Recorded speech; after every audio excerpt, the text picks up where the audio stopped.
ओम नमः शिवाय। समस्त शिव भक्तों को मेरा प्रणाम। आज हम श्री शिव महापुराण की विद्धेश्वर संहिता का 22वां अध्याय शिव नवेद और बेलपत्र के महत्व का वर्णन सुनेंगे, जिसमें श्री सूत जी महाराज ने बताया है कि शिव जी को चढ़ाया गया प्रसाद और बेलपत्र को किस प्रकार अर्पित करनी चाहिए। आज हम इसकी महिमा का वर्णन सुनेंगे। आइए सुनते हैं।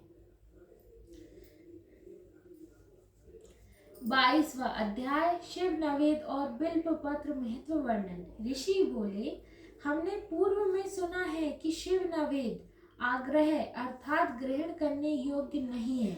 अतएव हे मुनि, इसका और बिल्व पत्र के महत्व का वर्णन कीजिए। सूत जी बोले, हे मुनियों, आप लोग धन्य हैं, क्योंकि आप सभी शिव जी के भक्त हैं। अब सावधान होकर सुनिए कि वह सब प्रीति सहित कहूँगा जो कि आप लोगों ने पूछा है। शिव जी के भक्त को पवित्र, शुद्ध, सत्यवती और दृढ़ निश्चय वाला होना चाहिए। श्री सूत जी महाराज कहते हैं कि जो भी व्यक्ति शिव जी का भक्त होता है उसे पवित्र, सच्चा और दृढ़ निश्चय वाला होना चाहिए। ऐसा भक्त शिव जी के नवेद का भक्षण करने के योग्य होता है। शिव जी के नवेद को देखकर तो पाप भी दूर भाग जाते हैं, उसका भक्षण करने से पर तो अनेक पुण्य प्राप्त होते हैं।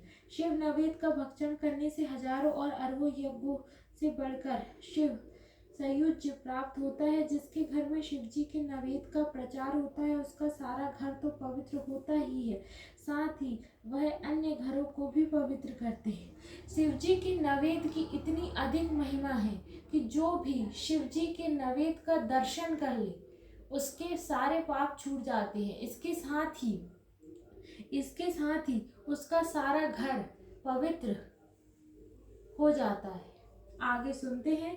अतएव शिव नवेद को आया हुआ देखकर प्रसन्नता पूर्वक उसे सिरोधार्य कर शिव जी का स्मरण करता हुआ बड़े प्रयत्न से उसे भक्षण करना चाहिए। शिव जी के भक्त को यह स्मरण रखना चाहिए कि जब भी शिव नवेद ग्रहण करे तब भगवान शिव का स्मरण अवश्य करें। शिव नवेद समझकर उसे ग्रहण करने से विलंब न करें। भगवान शिव के प्रसाद को ग्रहण करने में कभी भी विलंब नहीं करना चाहिए। जो मिल गया उसे प्राप्त कर लेना चाहिए। उस मनुष्य को पाप लगता है जो बड़ा पापी और नरक में जाता है। शिव नवेद के ग्रहण करने की इच्छा नहीं करता। शिव दीक्षा से दीक्षित भक्त को शिव नवेद भक्षण करना बड़ा सुप्रद है।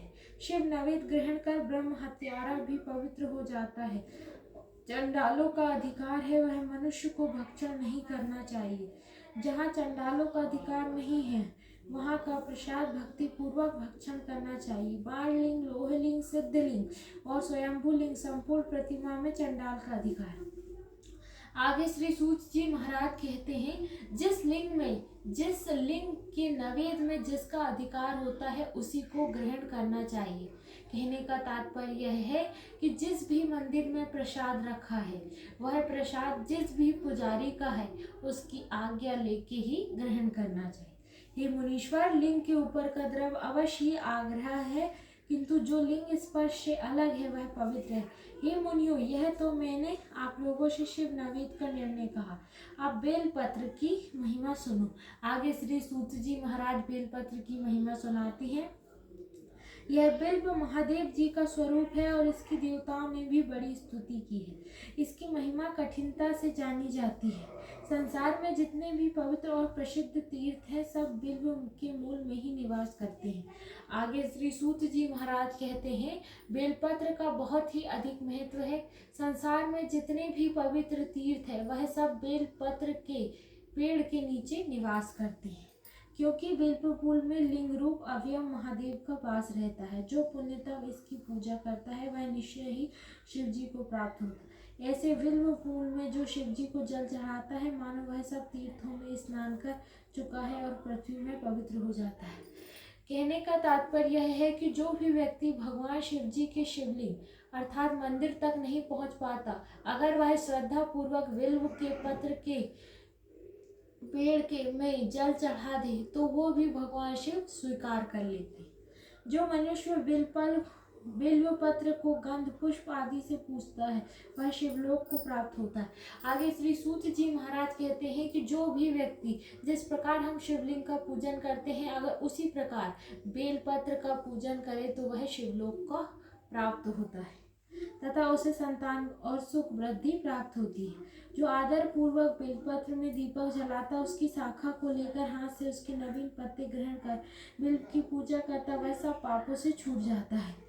जो प्रतिदिन आदर पूर्वक सैया प्रातः बिल्व के पेड़ में दीपक जलाता है उसकी सातों पीढ़ी कट जाती है। बिल्व पत्र में किसी शिव भक्त को भक्ति पूर्वक भोजन कराता है उसे एक भोजन को करोड़ों गुना फल मिलता है। जो बिल्व में दुग्ध घी सहित अन्य किसी शिव भक्त को देता है वह कभी दरिद्र नहीं होता। आगे श्री सूत जी महाराज कहते हैं जो बिल्व पत्र के पेड़ के नीचे किसी ब्राह्मण को भोजन कराता है वह कभी दरिद्र नहीं होता उसके घर में सुख संपत्ति आती रहती है। ये विप्रो इस प्रकार बिल्व पूजन प्रवृत्ति निर्वेद दोनों धर्म वालों के लिए उत्तम है। आगे श्री सूत जी महाराज कहते हैं कि इस अध्याय में हमने शिव नवेद यानी कि किस व्यक्ति को प्रसाद ग्रहण करना चाहिए और बेलपत्र के महत्व का वर्णन सुना। अब हम कल इसी समय शिव महापुराण की विद्धेश्वर संहिता का 23वां अध्याय शिव नाम की महिमा सुनेंगे कि नाम की कितनी महिमा होती है और शिव नाम लेने से क्या होता है। ओम नमः शिवाय।